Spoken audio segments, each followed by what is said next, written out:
Welcome to the Victorious Parenting Podcast. I'm your host, Arabella Hill. Today, we're going to be talking about self-regulation. So if you're interested in learning a little bit more about that, this podcast is for you. So let's get into it. Kids who self-regulate have parents who do this. Teaching your kids to regulate their own emotions can feel like a big task. Most parents think that the only way to do this is to discipline their kids' bad behavior, which sometimes can end up in yelling and running around in circles. Have you ever wondered how to discipline effectively without damage? And what I mean by without damage means without emotional, physical, or psychological damage, either in the short term or long term to your children, but also without yelling and shouting and exerting all of your energy. I remember the days when my son was a lot younger and it was really difficult at times. I would feel so emotionally drained that adhering to the physical things I had to do during the day was just really difficult. It's hard sometimes when you're emotionally drained and all your energy is out. Enjoying your life and doing the other things you want to do can seem a lot more difficult, and no wonder parents are tired. So there is a way to discipline without exerting yourself, without yelling and screaming, in a way that's cooperative, that actually gets your children to listen to you. Look, discipline is key in parenting, but there is an overlooked element to teaching your kids to self-regulate, and that is fostering the 5 pillars of emotional intelligence within them. These 5 pillars are: number 1, self-awareness; number 2, emotional regulation; number 3, self-motivation; number 4, empathy; and number 5, social intelligence. All 5 pillars work together, and we all need to work on all 5 pillars throughout our entire lifetimes to keep maintaining a balance and success and growth in our lives. For example, if you had self-awareness and you didn't have the other pillars, it may become sort of a toxic self-awareness where you're looking inwardly so much at yourself, you become so self-focused, but you don't actually take any action on the things that you need to take action in to grow in life. Kids who are self-aware in a toxic way will be conscious of their looks in comparison to others or their abilities in comparison to others, and then rate themselves in a negative way. We need self-awareness, but we need it in balance with the other pillars so it can balance itself out. And that's what emotional intelligence is. It's great to be self-aware and to have a look objectively as possible at your behavior and the consequences that have followed from your behavior and your actions. We automatically do this in a work environment. In a work environment, if you're an employee, often you'll have your supervisor or your boss have regular intervals and meetings with you to talk about your behavior, to talk about your results and what has happened and what you can improve on. That's self-awareness. They're wanting you to become self-aware so that you can improve your performance.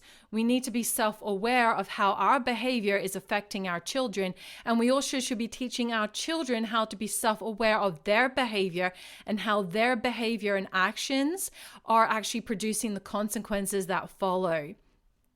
So let's talk about emotional regulation. Emotional regulation is the ability to regulate your emotional state in a variety of situations. It's not just feeling happy or good when things are okay. It's being able to notice yourself, and that's where self-awareness comes into it. When you're triggered, when something happens and you can feel your blood rising and your blood boiling, you can feel it before it comes out of you.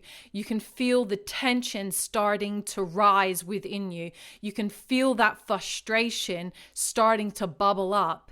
Emotional regulation, if that is well coined within you and you've really worked hard to become self-regulated, you will identify those trigger moments, identify your frustration, and instead of acting without thinking, you're thinking before acting, saying, what am I going to do in this situation? Is yelling going to get me to my goal? Is this behavior going to solve the problem? If not, what can I do in order to solve the problem? And sometimes it's just taking a moment, not even dealing with the situation, walking away and being able to breathe and think for a moment, and then coming with a better solution. And this can happen very quickly. It doesn't need to be a long, drawn out process.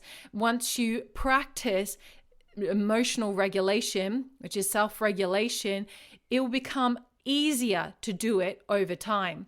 So we ought to learn this for ourselves so that we can teach our children how to self-regulate. The difference between adults and children who are unable to self-regulate is that often adults, we consciously know that yelling and screaming isn't going to get the results. Consciously, we know that, but perhaps it's too much of a habit within us and we end up ignoring it and just doing it anyway. Because why do we often yell and shout and scream at others? Normally, it's not to get results, because when you're being screamed and shouted at, you're not going to want to comply, are you? And neither will your children. You think your children are going to do what you ask them to because you scream and shouted at them. No. And I'm not saying that you got to go in and be all like, oh, hi. And I'm not into that kind of,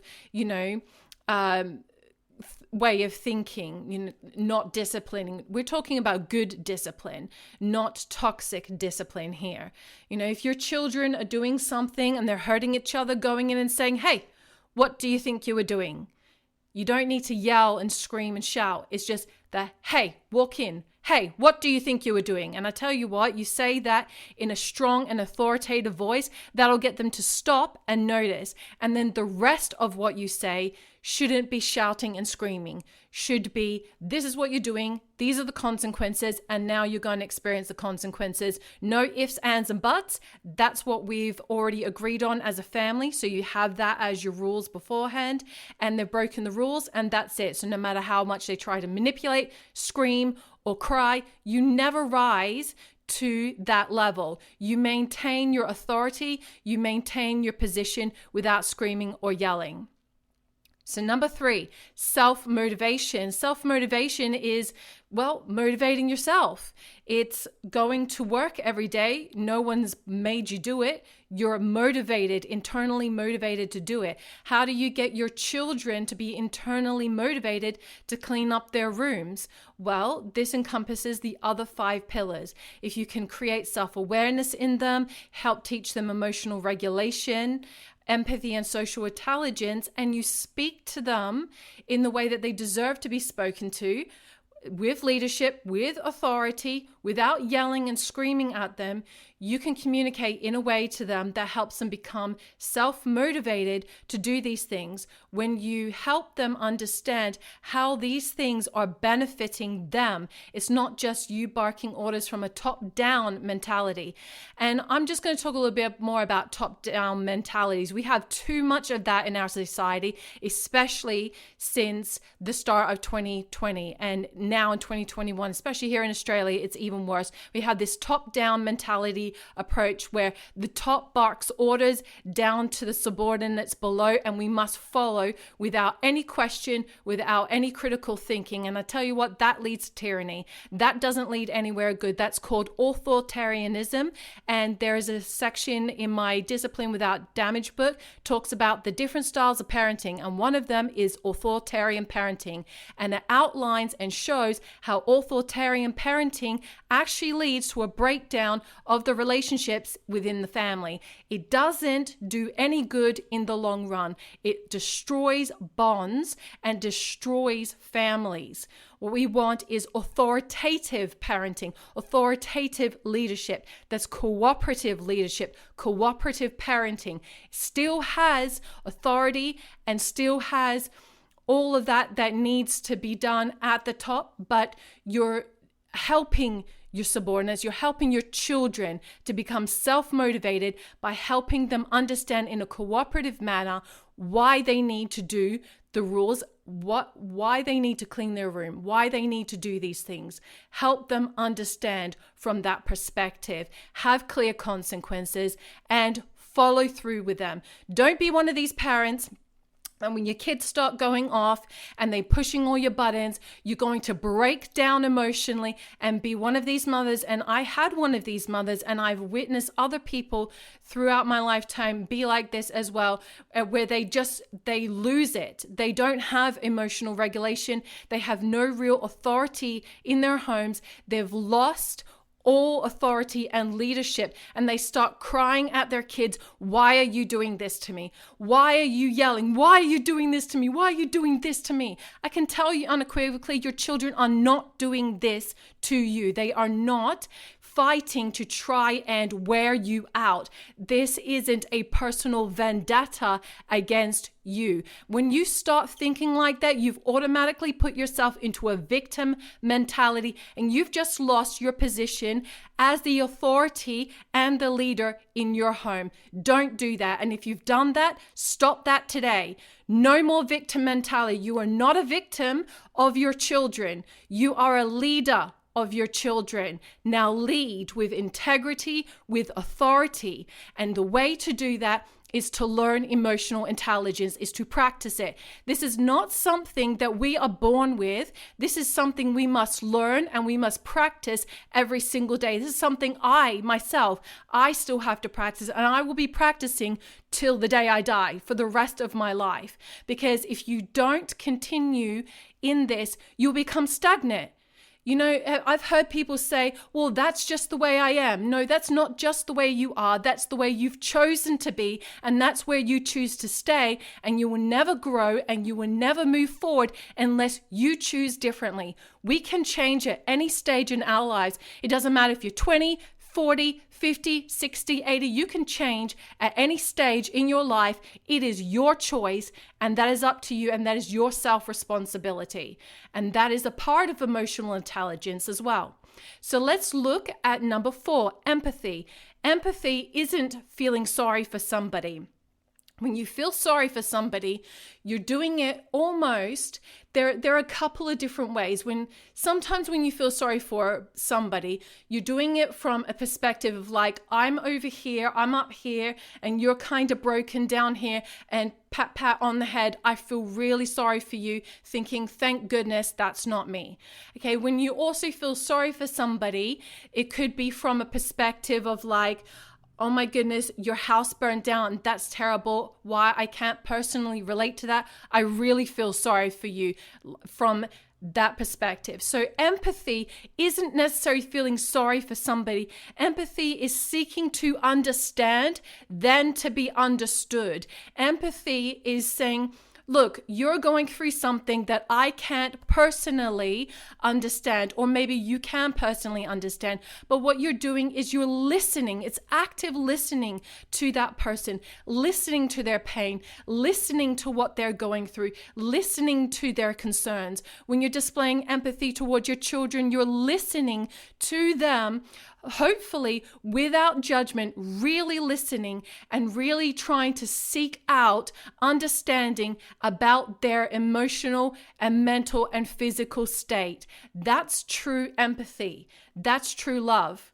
So the last pillar of emotional intelligence is social intelligence, and that speaks for itself. Being socially intelligent is really helpful to success in life.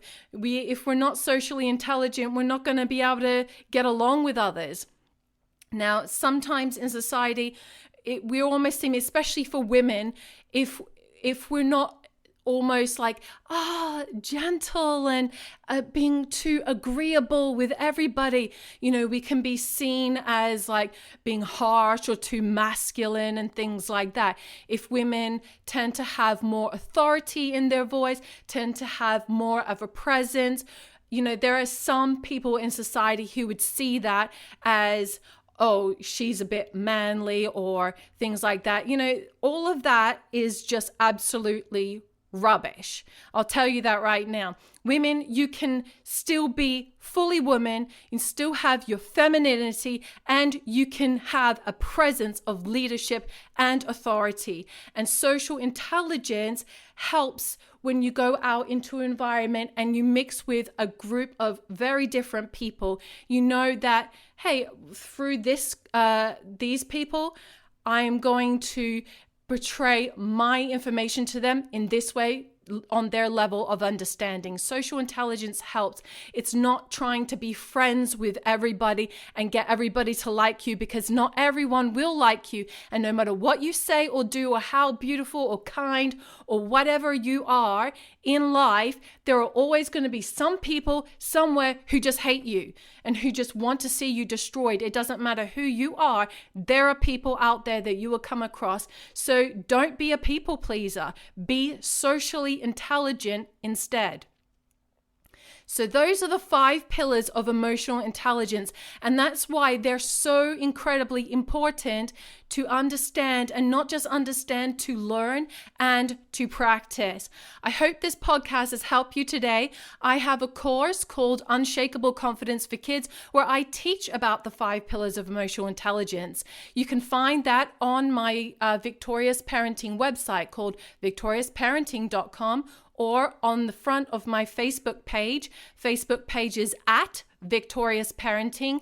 The name of the Facebook page is just my name, Arabella Hill. But if you want to do the at sign, go at Victorious Parenting. I have a Facebook store. You'll be able to see the course, Unshakable Confidence for Kids. It's discounted.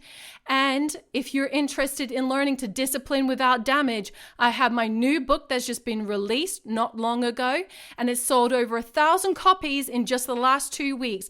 It's called The Ultimate Guide to Disciplining Without Damage for Every Age. It covers every single age there is, so it will stay with you and your child throughout their entire childhood. And I go into all the science and a lot of information on how to discipline without damage. I got a lot of information on the website for that, and the website for that is disciplinewithoutdamage.com. And if you've forgotten all that, you can just go to victoriousparenting.com, and every single parenting resource that I have is on that website, and you'll be able to navigate it from there. So keep going. Keep the momentum happening. Just don't listen and just don't learn. Actually act on it as well. And if we don't act on the information we have, what's the point of information? What's the point in learning something if you're not actually going to act on it? So learn self-awareness, emotional regulation, self-motivation, empathy, and social intelligence. Practice it, and practice it regularly, and teach your kids that. And that's how we're going to improve society as a whole, not just your family, not just on that micro scale, but on a macro scale too. Imagine if, just the 1,000 parents who've purchased my book in the last 2 weeks all start practicing that today. And then just say they have 1 child each, and that's 1,000 children. And that 1,000 children grow up with an innate sense of justice and emotional intelligence. And they go out and grow up, and they have 2 kids, and they go and teach their 2 kids, and so forth. And that is how we make the world a better place. It starts with you, and it starts right now. And I'll see you in the next podcast. If you would like access to more parenting resources and a big supportive community, I'd like to invite you to our Facebook group, Victorious Parenting. I give regular content every single day, and we have a unit section where you can find all the best content. There are some short form and long form content in there, like the Grey Rock method and how to deal with sibling rivalry. And as well, you'll get to be a part of a great big community of parents who are becoming victorious just like you. We'd love to have you join us in Victorious Parenting.